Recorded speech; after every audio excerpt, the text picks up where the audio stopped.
बुढाबुढीको ठूलो झगडा भएछ। बुढाले बुढीलाई र बुढीले बुढालाई भन्न केही बाँकी राखेनछन्।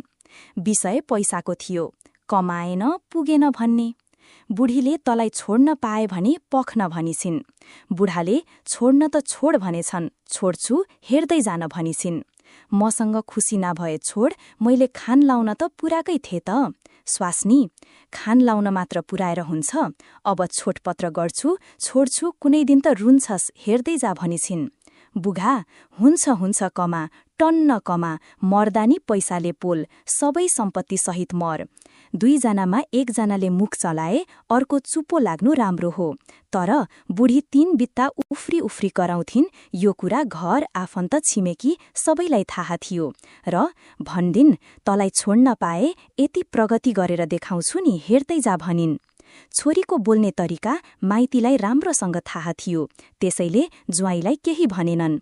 अनि यता छोरा पक्षको सबैले अरू ठिकै थियो, तेरो स्वास्नीको थुतुनो चलाउने तरिका छैन, स्वास्नी भएसी त स्वास्नीको ठाउँमा बस्न पर्छ नि, कसैको नभएको थुतुनो छ। आइमाईको थुतुनो गतिलो परेन भने लोग्ने मान्छेले जिन्दगीभर केही प्रगति गर्न सक्दैन। आजसम्म थुतुनो चलाउने आइमाईको श्रीमान कसैले प्रगति गरेको छैन। प्रगति ती पुरुषहरूले गरे जसको स्वास्नीमा शालीनता, धैर्यता, कोमलता छ। स्वानी भनेको त नम्र हुनपर्छ नि, कस्तो स्वास्नी आइलाग्यो तलाई भन्थे। अब दुईजना छुट्टिने भए, डिभोर्स गरे। स्वानी बाहिर गइन्। लोग्ने हरेक दिन श्रीमतीको बोली र व्यवहार सम्झिन्थ्यो, दिक्क मान्थ्यो, जसले उसलाई कहिले हाँस्न दिनन्, जतिखेर नि जरक जरक परेको रुखो बोली। अब लोग्नेले सोचेछ, बिहे गर्दिन, बाँकी जीवन यतिकै सेवामा बिताउँछु। केही वर्षपछि स्वानी विदेशबाट फर्किछन्। केटीको आमा बितिन्। आमालाई उपचारको लागि काठमाडौँ ल्याइएको थियो र उपचारकै क्रममा निधन भयो। जलाउनलाई पशुपति लगेछन्। पशुपतिमा केटीको आमालाई जलाइदै थियो। मलामीहरू सबै आआफ्नै ध्यानमा थिए। केटी आफ्नो आमा जलेको हेर्दै रुँदै थिइन्। एकपासी केटी झस्किन्। उनको झन सातो गयो। आमालाई जलाउने लास घोच्ने केटा उनकै पुरानो श्रीमान थिए। अब उनको ध्यान मोडियो। सोधु माहौल नि थिइन्। आमाको पीडाले सोध्न नि सकिनन्। उनलाई अचम्ब लाग्यो, पुरानो श्रीमान आमाको लास जलाउन कसरी आइपुगे?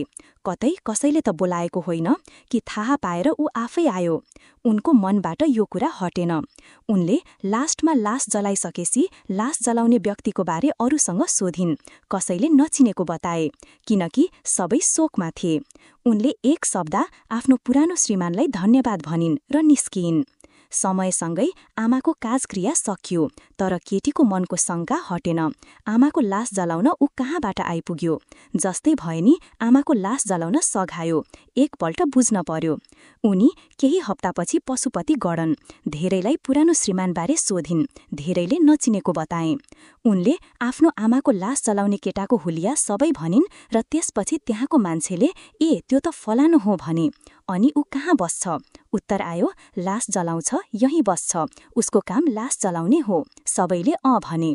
अनि लास जलाउँदा कमाई कति हुन्छ? बीचमा एउटाले भन्यो, ऊ लास जलाको पैसा लिख्दैन। पैसा लिख्दैन? किन नि? फेरि छेउको अर्कोले भन्यो, खै उसको घर बिग्रेको रे, स्वास्नी एकदम मुखाले थिइन् रे, अनि घर बिग्रेको रे, त्यहाँबाट बिहे नै नगर्ने, बाँकी जीवन सेवामा लगाउने भनेर हिँडेको रे। अनि लास जलाउँछ, पानी बेच्छ, अनि अलिअलि कमाको पैसाले बाँदरलाई खानेकुरा दिन्छ, अनि माथि गाई पालेको छ, त्यहाँ गाईलाई दाना किनिदिन्छ, गाईको सेवा गर्छ। यति भन्दासम्म केटीको गहबाट आँसु झर्न सुरु भइसकेको थियो। अनि ऊ कहाँ बस्छ? यही आश्रममा बस्छ। आश्रम देखाउन सक्नुहुन्छ? किन नसक्नु?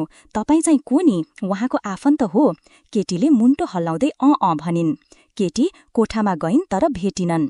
ऊ लास जलाउँदैछ भन्ने सुनेसी केटी त्यहीँ पुगिन्। ऊ रोको रोड गरिन्, केही सोध्नै सकिनन्। केटा एक ध्यानले बेबारिसेहरूको लास पोल्दै थियो। केटी खै के सम्झेर भक्कानिन् र घोप्टो पर्दै रोइन्। अब लास जलाउनेको कानमा रुहाई पुग्यो।